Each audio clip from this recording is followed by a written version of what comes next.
সবাইকে স্বাগত জানাচ্ছি আমাদের আজকের ক্লাসে আমরা অক্টাল সংখ্যা পদ্ধতি থেকে বাইনারি সংখ্যা পদ্ধতি রূপান্তর শিখব।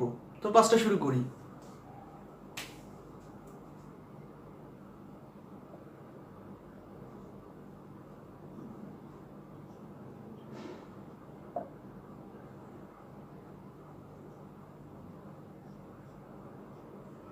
তোমরা দেখে বুঝতে পারছো এটা হচ্ছে একটা অক্টাল সংখ্যা, 0 থেকে 7 দিয়ে গঠিত একটা সংখ্যা। তো এখানে মোট 6টা ডিজিট রয়েছে, সেটা হচ্ছে 475234, আর সংখ্যাটা হচ্ছে 475.234। তো এটা হচ্ছে একটা অক্টাল সংখ্যা। তো এখন আমরা এটাকে যদি বাইনারি রূপান্তর করতে হয়, তাহলে তোমাদের যদি নিশ্চয় মনে আছে যে একটা ক্লাসে আমি দেখিয়েছিলাম যে বাইনারি থেকে অক্টাল রূপান্তর করার ক্ষেত্রে আমরা যেটা করতে হয় সেটা হচ্ছে যে 3টে বাইনারি সংখ্যা নিয়ে একটা অক্টাল সংখ্যা গঠিত হয়। কেন হয়? অক্টালের কিন্তু বেস হচ্ছে 8, ঠিক আছে, আর আমাদের যে বাইনারি সেই বাইনারি সংখ্যাটির বেস হচ্ছে 2। তার মানে বাইনারি 3, তার মানে হচ্ছে 3টে বাইনারি মিলে হচ্ছে একটা অক্টাল সংখ্যা গঠন করা হয়ে থাকে, ঠিক আছে। এখন তো রয়েছে হচ্ছে আমাদের অক্টাল সংখ্যা, কাজে আমাদেরকে রিভার্স করতে হবে, মানে উল্টো করতে হবে। তার মানে হচ্ছে যে একটা অক্টাল সংখ্যা সমান হচ্ছে 3টা বাইনারি সংখ্যা, ঠিক আছে। তবে এখন এটা কিভাবে করব? তোমাদের যদি মনে থাকে সেটা হচ্ছে যে আমরা কিন্তু এই প্রত্যেকটা মানে বাইনারি থেকে অক্টাল করার ক্ষেত্রে কিন্তু 3টে নাম্বার নিতাম।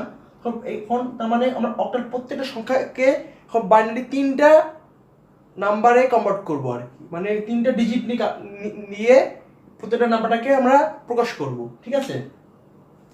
তো এখন আমরা 4 আছে, তো 4 এর জন্য কি হবে? 4 এর জন্য হবে হচ্ছে 100, ঠিক আছে। তো এখন তোমরা যদি ভুলে যাবে, আমি আমরা দেখাচ্ছি এটা কিভাবে বের করতে হয়।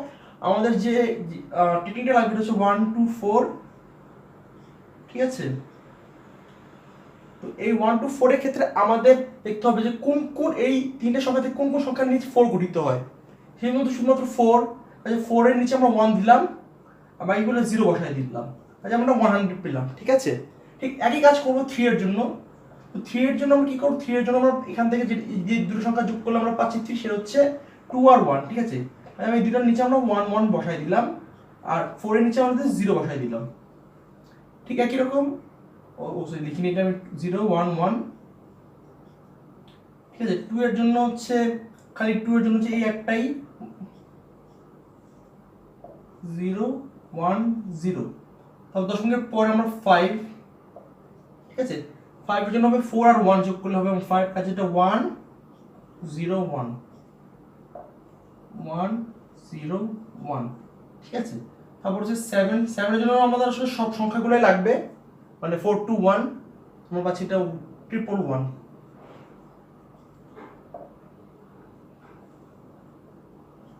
ঠিক আছে। আর 4 এর জন্য তো আমরা পেয়ে গেছি প্রথমেই এটা 100, সো এটা তো আর বলা অপেক্ষায় রাখে না, 1 0 0, ঠিক আছে। তার মানে হচ্ছে আমাদের এই সংখ্যাটার জন্য আমাদের যে বাইনারি ভ্যালুটা যেটা হবে সেটা হচ্ছে 1 0 0 111 101, পয়েন্ট দিতে হবে যেহেতু দশমিক এখানে শেষ হয়ে গেল। 0 1 0 0 11 1 0 0, অবশ্যই বেস লিখতে হবে। এই সংখ্যাটা হচ্ছে অক্টাল, সো অবশ্যই আমাদের এখানে 8 লিখতে হবে, ঠিক আছে। তার মানে হচ্ছে যে এখানে আমরা যদি 6টা নাম্বার পেয়েছি, তার মানে এটাকে যদি আমরা বাইনারিতে রূপান্তর করতে চাই, তাহলে প্রত্যেক নাম্বার জন্য 3টা করে আমাদের মানে 3টা করে বাইনারি নাম্বার লাগবে একটা সংখ্যাকে প্রতিনিধিত্ব মানে প্রকাশ করার জন্য আর কি।